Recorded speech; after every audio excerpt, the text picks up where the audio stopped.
Shalom Aleichem, friends. This week's parsha, a significant part where Moshe Rabbeinu is saying goodbye to his beloved sheep who he has such a beautiful relationship with, and he's passing it on to the next shepherd who's going to take them into Eretz Yisrael. So, Moshe Rabbeinu is saying many things. One of the things where we're going to focus on is the story of the Meraglim. The Yidden are finally in a place where Kadosh Baruch Hu thinks that they're ready to go into Eretz Yisrael. Although they go to Moshe Rabbeinu and they say, wait, we want to go into Eretz Yisrael, we want to take the holiest people, the ones that wherever they go, whatever Gashmius or Rachnius, they're always connected to Hashem. Dafka the holy people, people who know how to read the Nisayan, people who know how to go through struggles in life, and take them, send them to Eretz Yisrael, and see what it's about to be there. In other words, from their perspective, they should go and spy the land, see how it is to be an actual Yid in Eretz Yisrael. Before we go into it, we want to see what it's about. Moshe Rabbeinu said, let me go talk to Hashem. Hashem said, I'm not saying no, but if you want, you can do it. And through that, a huge change of plan happens. They have to stay in the Midbar for another 39 years, where none of them are able to go in Eretz Yisrael, besides two people, and also the ones who were younger than 20 when they left Egypt. Also, Moshe Rabbeinu is not able to take them into Eretz Yisrael. For finally, after 40 years, Moshe Rabbeinu is repeating this story. And he does a little bit of changes in the wording, how he explains this story. So the Rebbe Limailach from Nezensk explains the difference of the wording between Pashas Shalach, where the actual story occurred, and over here where Moshe Rabbeinu is repeating it. In Pashas Shalach, what it seems to be is that they just wanted a spy, they just wanted to see what was going on there. But according to Rebbe Limailach, explains, is they had in mind something deeper. That these holy people will go to Eretz Yisrael, and over there, because they are so holy, they will be able to elevate the netzotzes that's in Eretz Yisrael. So when they go into Eretz Yisrael, it will be a little bit easier for them. Yes, Eretz Yisrael is hard, but it pays off. It's something that the work is in the pudding. You see what you put the work into, and you see Hashem in everything that you're doing in the most physical way possible. But they still knew that it's going to be hard, so they wanted to send tzaddikim to use the koyach of the tzaddik, of these holy 12 people, so they can elevate the hardships that's going to be in Eretz Yisrael. So when they go in, it's going to be an easy field, at least a little bit easier than it was supposed to be in the beginning. This is how the Rebbe Limailach explains this. Maybe we could say that was just in hindsight. Maybe they didn't even mean this. Maybe it was just a subconscious, not a conscious. And Moshe Rabbeinu is explaining to them that that's not right. Especially when it comes to faith. When you go into Eretz Yisrael, you have to have a lot of amuna in Bituchen. Because ultimately, if you believe that Kadosh Baruch Hu can give a tzaddik the power and do what he can do, doesn't that mean that Kadosh Baruch Hu can give you the power and do what you could do? If you have faith, and if you let go of the process of knowledge, of trying to make sense of it, and you completely let go in a place of a minna and betuchen and the Hashem is going to have your back. Hashem is going to give you the power to become your best version of who you are. So in short, to explain this, is where knowledge ends, that's where faith starts. There's only place for a minna if we can let go of knowledge. So with this perspective, we can go into Eretz Yisrael.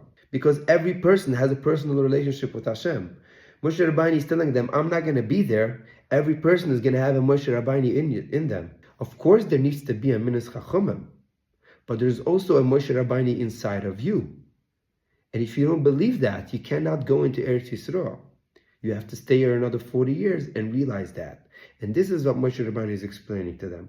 So now the next level would be, now that I have a Moshe Rabbeinu inside of me, how do I tap into that? So the first step would be to know and to realize that where faith starts is where knowledge ends. Where knowledge ends is where Amina and Betuchen starts. Because if you're still stuck in trying to make sense of it, you're not allowing the help of Hashem to come to you. Hashem wants you to completely let go. The second level would be to tap into the true part of will and desire. Ultimately, who is the true you? What differentiates between me and you and each and every person is their own unique will and desire that they have inside of them. Through the will that you have, you created the part that I cannot find. Through your desire and your will, You create your own artistic life that nobody else could find. When you tap in to a place of finding your true desire and your true will, you find something that nobody else can find. That's where you flourish as a human being for yourself, where nobody else is able to tap into. That's where you are unique than anybody else. So to understand this, maybe we should divide Rutzon in zwei. In Hebrew, it's only one word, it's Rutzon. In English, we have two words. And maybe with these two words, we are able to divide it and get a little bit more close up and maybe tap in consciously in this perspective. So there's will and then there's desire. What is the difference? So according to what I heard from an extreme talented, smart, and holy guy, a real Terjemaner, here in Tzfat, he explains the will is the ultimate deep Rutzon that's inside of a person, versus the desire is the outside layer of the will. Will is something that is there even if you're connected to it or not, versus Rutzon is something that's around that, and that, which is more the outside layer, which means that it could be manipulated, either by seeing what other people have, by status, by social media, seeing what others do and others have, so I want to have it as well. And you can actually believe and can actually put yourself in a place where you believe that you have it. We're all guilty of this, and especially in today's generation. So by knowing this, you have the courage, or at least the tools, when necessary, to help yourself get out of it or use it in your way, in your benefit. So with this perspective, we can also get to understand that sometimes a person can tell themselves, I like this, I really, really, really want this, but then maybe it's only the outside layer of will, which we call desire. That is something that could be manipulated, and therefore we have the courage to use it in your own benefit when you feel is necessary. So in short, the most significant power that's given to human beings would be the will, the Rutzon that we have inside of us. There's a saying in Yiddish, Rutzon brecht Asen. What that means is that's beyond anything else. It could be manipulated. It could be put into different avenues, different highways. That's only the outside layer, which we call the desire. But the inner will, which most people do not tap into, it takes a lot of effort and inner work for a person to tap into the place of the inner will. Who am I when it's quiet? Who am I beyond feelings? Who am I when I'm not told what to do? When a person can tap into that place and sit there for a while, then slowly but surely the inner will comes up to the surface and you're able to tap into that. That's the work that we're doing in this world. Finding the balance of what is the true will that I always have. When the dust of the party levels down on the ground and the beautiful lights that's surrounding you gets shut off and you get a little bit clarity and it's just simply quiet, you and yourself. What's coming up there? What's that desire that's always staying with you? That is who you truly are. So in this perspective, we understand what's the point of Torah and mitzvahs. We understand how to connect yourself to the Rutzon Hashem in your own way, because you have a will that nobody else has. And through that, Hashem wants you to connect. Now, there's even a deeper way how to connect to that part. By doing what Moshe Rabbeinu is telling us in this week's Parsha. Do not rely on some understanding, like, okay, now I understand how it's going, so I'm going to get control of my life. No. It's still the work of Hashem.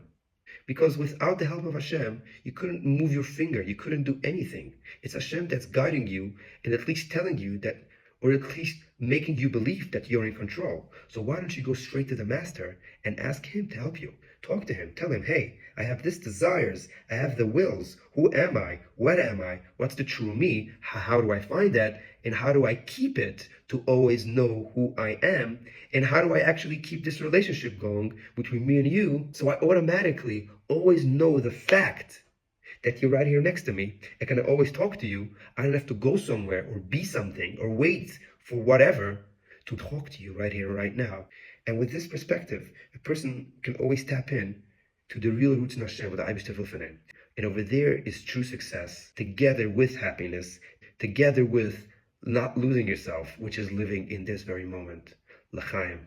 May we all have the merit to tap into this and make the most of our true inner will. We can also tap into this in the level of the Beis HaMikdash, the Beis HaBechira, the house of choosing. A person was able to choose because in the Beis HaMikdash there was always presence of God. There was always presence of Hashem. You just needed to show up and be like, wow, I'm automatically connected to my deepest inner desires, to my inner will. I automatically know what's necessary for me to do in this world. I know what's right and what's wrong.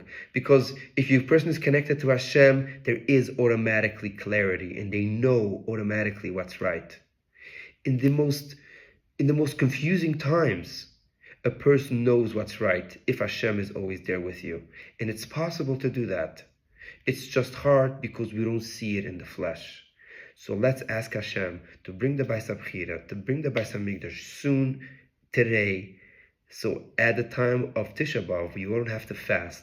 We can sing and dance in happiness, in tune with our inner desires, and literally together with Hashem with our own eyes. L'chaim.